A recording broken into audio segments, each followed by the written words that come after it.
Olá, queridos. Falar um pouquinho sobre a minha experiência como pastor da primeira igreja batista de Atibaia me faz recordar em pelo menos três pilares importantes. Primeiro, a igreja começou com a exposição bíblica. Era Bíblia, Bíblia, Bíblia, passando por vários e vários livros ao longo do tempo. Praticamente todos os livros foram alcançados. Em segundo lugar, eu diria que o grande sucesso que Deus deu a Piba foi em razão da sua liderança espiritual. Liderança espiritual é aquela liderança que serve de respaldo aos pastores, o que no meio batista normalmente são os diáconos. E em terceiro lugar, a ênfase na comunhão da igreja. Mas eu gostaria de falar um pouquinho com vocês agora sobre a liderança espiritual da igreja. No começo nós tínhamos o conselho diaconal, mas depois, examinando um pouquinho mais de perto a Bíblia, eu vi que o conselho diaconal na Bíblia foi ali dentro de uma situação social em que as viúvas hebreias estavam sendo discriminadas e Deus providenciou ali em Atos 6 a organização dos diáconos da igreja. É um trabalho social. Mas avançando um pouco mais, aí a gente via também os presbíteros, que eu chamo de liderança espiritual. E os presbíteros são homens um pouco mais categorizados em termos de ensino, de zelo pela doutrina, de pastoreio. E nós trabalhamos e implantamos a liderança espiritual. E os diáconos, praticamente a organização diaconal deixou de existir e foi incutida dentro da liderança espiritual. E olha, meus queridos irmãos, foi um sucesso total, porque passamos a ter homens ao lado dos pastores com profundidade bíblica, com ensino da palavra, pregação, direção de classes da escola dominical, e foi uma tremenda bênção. E instituímos a liderança espiritual. Não tínhamos o nome de diáconos nem de presbítero, a liderança espiritual. Como que esses homens foram escolhidos? Primeiro, eles foram escolhidos à luz daquilo que a palavra de Deus, olhando para as qualificações de 1 Timóteo e também de Tito capítulo 1. E esses homens foram escolhidos. Primeiro passou pelo crivo dos pastores da igreja, e nós visitávamos quando os nomes eram apresentados. E olha que interessante, todo nome que era apresentado tinha que dar num papel só para mim como pastor sênior da igreja. Por quê? Porque a gente não deixava fazer a apresentação pública, porque de repente aquele não seria aceito, e aí as pessoas começavam a imaginar ou perguntar por que não foi aceito. Será que ele está em pecado? Será que tem isso, tem aquilo? Então tinha que entregar só para o pastor. Aí o pastor fazia uma visita a ele, juntamente os outros pastores do nosso colegiado participavam, e conversando com ele, nós íamos entender se ele realmente gostaria e teria as condições, as qualificações da Bíblia. Feito isso, nós visitávamos, conversávamos com ele e com a esposa. Se a esposa não o autenticasse como líder, ele não seria um líder. Passou pelo crivo da esposa e iam para os filhos. Claro que os filhos já com mais entendimento acima, provavelmente 12 anos, e os filhos participavam também. Depois desta bateria, aí então nós futuramente levaríamos para a igreja. Esses homens que vocês indicaram são homens que passaram pelo crivo dos pastores, crivo da família, e são homens que vocês podem voltar tranquilamente para serem líderes espirituais. E daquela grande lista, podia ser escolhido 12, 15, e nós passamos a ter isso depois que a igreja tinha uns 8, 10 anos. E olha, meus irmãos, que bênção! Que bênção! Porque a igreja participou e viu que eram homens qualificados à luz da palavra de Deus. E quando nós teríamos algumas decisões importantes na igreja, isso é passado pelo colegiado de pastores e pela liderança espiritual da igreja. E quando nós levávamos para o conhecimento da igreja, olha, nós estamos imaginando tal programa para a igreja nessa área missionária, ou tal desafio, tal, a igreja abraçava como dizendo, olha, se essa liderança colocada por Deus está nos dando essa direção, diga o que nós temos que fazer, que nós vamos fazer. Isso, meus irmãos, acontece até hoje na primeira igreja batista de Atibaia. Talvez essa foi uma das razões porque Deus deu tanta bênção. Uma igreja que nós começamos há 45 anos atrás, com 22 membros, e hoje a igreja está na casa dos 1.500 membros. E uma igreja que tem sido marcante na vida denominacional do Brasil e também até fora do exterior, já que temos, por exemplo, uma missão chamada Pregue a Palavra, que é ensinar exposição bíblica, que hoje estamos praticamente no Brasil todo e em 5 países do mundo. Um trabalho extraordinário. Essa foi uma grande bênção, meus irmãos. Agora, como é que nós trabalhamos, ou trabalhávamos, porque eu agora estou fora da PIBA, né, aposentei aos 76, 67 anos, mas como que nós trabalhávamos? Quando tínhamos que discutir uma ação para a igreja, nós nunca votávamos e a maioria que venceu, então aquele assunto vai ser levado para a igreja. Não, nunca trabalhamos assim. Nós trabalhávamos com o consenso. Para mim, é a melhor forma de a igreja decidir questões. Consenso. O que é o consenso? Por exemplo, levávamos um desafio para a igreja ali na liderança espiritual.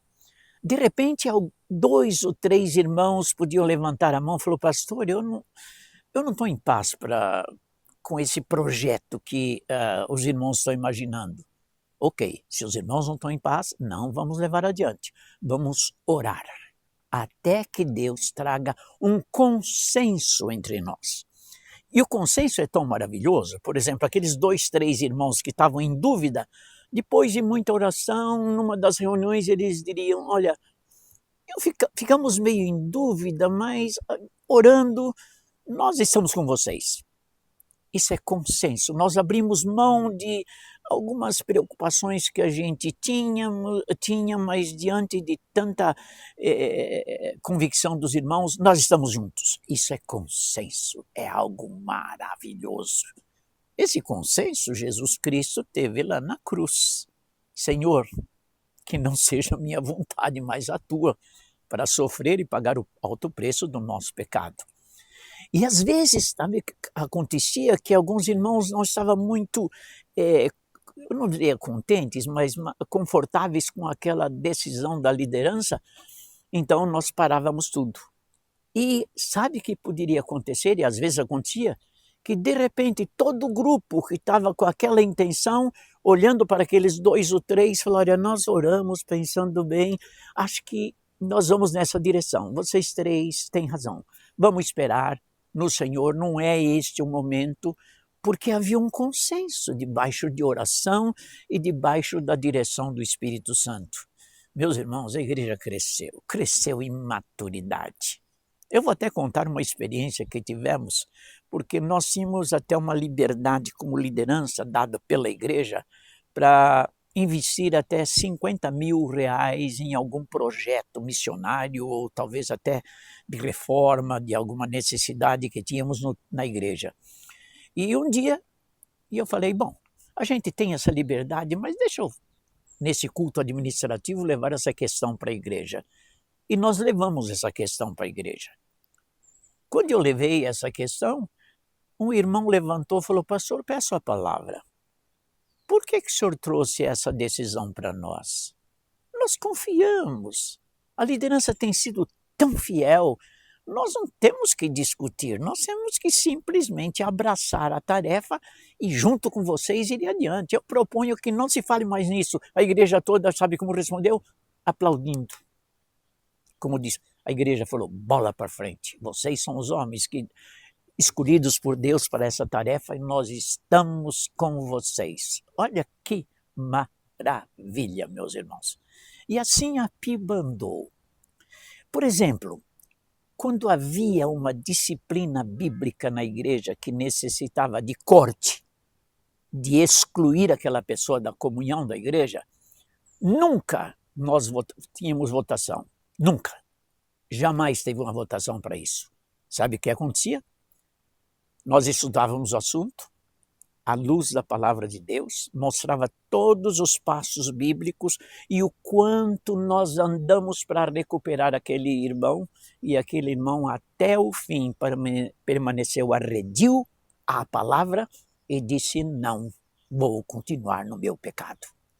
Então, quando nós apresentávamos para a igreja essa pessoa, nós fazíamos um estudo bíblico e dizia: meus irmãos, é isso que a Bíblia diz, é isso que nós fizemos, e agora só nos resta dizer sim à palavra de Deus. E a igreja toda votava sim.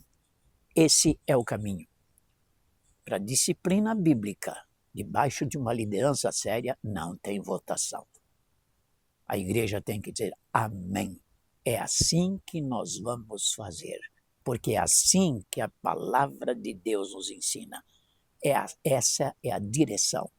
E aquela pessoa era excluída da igreja, e a partir do momento da exclusão, ninguém poderia ter comunhão com essa pessoa.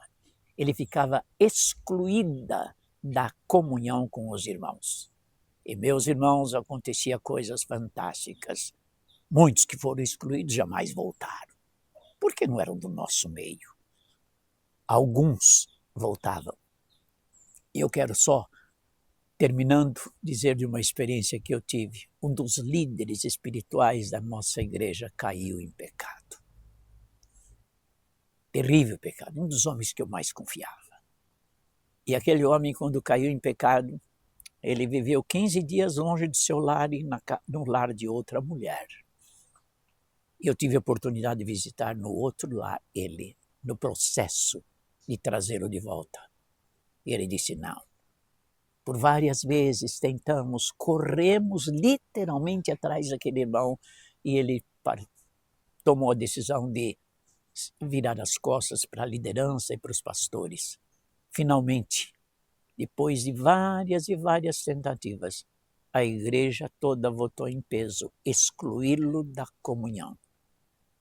Só os parentes podiam ter comunhão, normalmente dentro do círculo familiar, mas a igreja não. Passaram-se algum tempo, eu diria, não chegou um mês depois da exclusão. Um dia eu estava em casa e alguém bateu a porta 10 horas da noite. Eu falei: quem poderia me visitar essa hora? Quando eu abro a porta, é ele com a sua esposa, não aquela que não era esposa. Ele olhou para mim em lágrimas, me abraçou chorando. Aí foi uma choradeira total.